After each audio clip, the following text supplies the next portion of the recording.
नमस्कार, 3 बजे की बड़ी खबरों के साथ हाजिर है। आप देख रहे हैं TV9 भारतवर्ष। मैं हूं आपके साथ निधि वासंदानी। वॉर जोन के लेटेस्ट अपडेट्स आपको बताएंगे। एक बार फिर से रूस ने बड़ा अटैक कर दिया है यूक्रेन पर, क्योंकि इस युद्ध के 3 साल होने वाले हैं, लेकिन रूस रुक नहीं रहा है। रूस यूक्रेन युद्ध की इस वक्त की सबसे बड़ी खबर आपको बताने जा रहे हैं। रूस ने कीव पर बड़े अटैक किए हैं, बड़े हमले किए हैं। रूसी मिसाइलों ने कीव को दहला दिया है।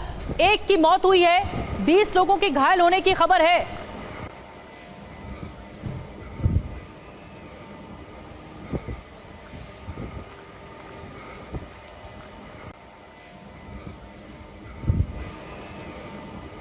तो ये धधकती हुई आग दिख रही है और सड़क के बीचों बीच ये अटैक हुआ है। एक बार फिर से रूस ने अटैक किया है, वो भी यूक्रेन की राजधानी कीव में।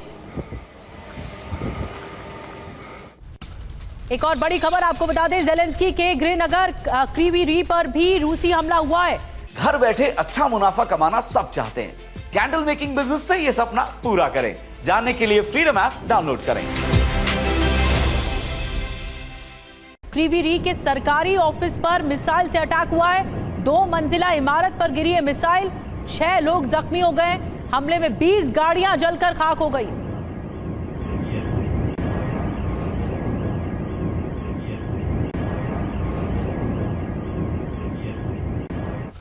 एक और बड़ी खबर, रूस ने आज तड़के मिसाइल स्ट्राइक की। हमलों के बाद पूरे कीव में इमरजेंसी घोषित कर दी गई है। ये देखिए किस तरह से हमले हुए हैं। देर रात से हमले जारी हैं। तड़के मिसाइल स्ट्राइक की है। हमलों के बाद पूरे कीव में, पूरी राजधानी में इमरजेंसी का ऐलान किया गया है। मृतकों की संख्या बढ़ने की आशंका भी है।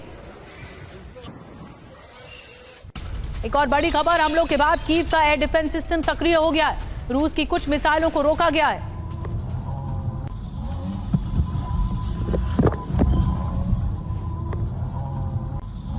ये तस्वीर देखिए, लगातार हमले हो रहे हैं। मिसाइल स्ट्राइक हुई आधी रात को। रूस की कुछ मिसाइलों को रोका भी गया।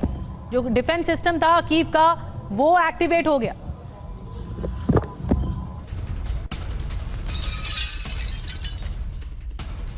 और हमलों के बाद कीव का एयर डिफेंस सिस्टम सक्रिय हो गया है। बड़ी तस्वीर आपको दिखा रहे हैं। रूस की कुछ मिसाइलों को इंटरसेप्ट किया गया है और रोकने में ये डिफेंस सिस्टम कामयाब हुआ है।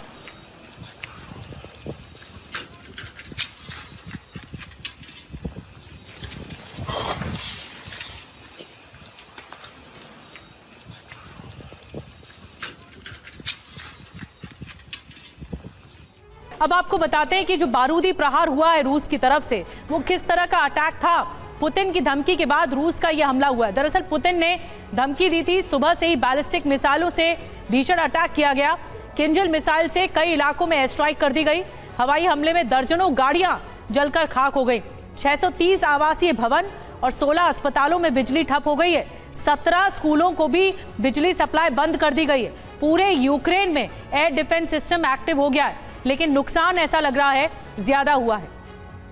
और आइए आपको बताते हैं, पुतिन के कीव पर ओरेशनिक मिसाइल से हमले की धमकी देते हुए रूसी सेना ने यूक्रेन की राजधानी पर बारूदी बारिश शुरू कर दी। 2 दिन पहले ही पुतिन ने धमकी दी थी। सुबह से ही रूसी सेना ने कीव के कई इलाकों पर बैलिस्टिक मिसाइल से हमला किया है। किंजल मिसाइल के हमलों से कीव दहल गया है और ये तस्वीरें बताती हैं, ये 4 तस्वीरें बताती हैं कि ये जो धमकी दी गई थी उसको अंजाम तक पहुंचाने के लिए रूस ने ये ओवरनाइट अटैक किया है। सुमित चौधरी हमारे डिफेंस एडिटर इस वक्त बने हुए हैं, उनके पास चलते हैं। सुमित, देखिए ये जो अटैक था ये भीषण तो है ही, रिहायशी इलाकों में भी है, लेकिन बड़ा सवाल है कि शायद यूक्रेन ने पुतिन की धमकी को हल्के में लिया, जो पुतिन आर्सेनिक मिसाइलों को देकर धमकी दे रहे थे, और पर अंजाम ये हुआ कि आधी रात को हमला हुआ। देखिए बिल्कुल, अगर आप देखें कि रूस के इन अटैकों के पीछे 2 सबसे बड़ी वजह है जिसको लेकर लगातार रूस ने बड़े अटैक्स को इनिशिएट किया। सबसे पहली वजह ये थी कि जो एसएससी यूनिट यानी जो सीक्रेट सर्विस एजेंसीज हैं यूक्रेन की, उस पर सीधे तौर पर रूस के इलाकों के अंदर, मॉस्को में उनके बड़े ऑफिसर्स को असैसिनेट, उनको मारने का सीधा लिंक जोड़ा गया। और ये रूस लगातार कह रहा था कि इसके परिणाम यूक्रेन को भुगतने पड़ेंगे। और दूसरा सबसे बड़ी बात यह थी कि 36 से ज्यादा ड्रोन से अटैक करने की कोशिश की गई यूक्रेन द्वारा रूस के अलग अलग इलाकों में। ये सबसे बड़ी वजह थी जिसको लेकर रूस ने ना सिर्फ यूक्रेन के एसएससी यूनिट, बड़े हाई राइज बिल्डिंग्स को, बल्कि जो वेयर हाउसेस थे जहां पर लगातार जो फॉरेन से जो वेपन्स मिल रहे थे, रसद मिल रही थी, जो उनके वेपन्स उनको मिल रहे थे, गोला बारूद मिल रहा था, उसको टारगेट किया। और ये इसलिए कर रहा है रूस क्योंकि रूस ये जानता है कि यूक्रेन कोशिश करेगा कि जब 20 तारीख से पहले बड़े बातचीत करने की कोशिश करे तो अपनी मौजूदगी को दर्शाए। और वो लगातार रूस को नुकसान पहुंचाना चाहता है, ना सिर्फ उसके बड़े मिलिट्री ऑफिशियल्स को बल्कि उनके बड़े यूनिट्स को भी। और यही वजह कि रूस ने कीव और कई इलाकों के अंदर सीधे तौर पर इन अटैक्स को इनिशिएट किया है। बहुत बहुत धन्यवाद सुमित आपका इस पूरी डिटेल में जानकारी देने के लिए। सुमित ने एलाबोरेट किया कि किस तरह के ये अटैक थे और आगे और कितनी भीषणता देखने को मिल सकती है। कुर्स्क के जंगी मैदान में तोपों की एंट्री हो गई है। देखिए ये एक बड़ी घटना है। कुर्स्क में नॉर्थ कोरियाई आर्टिलरी यूनिट पहुंच गया है। उत्तर कोरिया की तोपों ने मोर्चा संभाल दिया है। रूस की मदद में किम का तोपखाना रेडी है।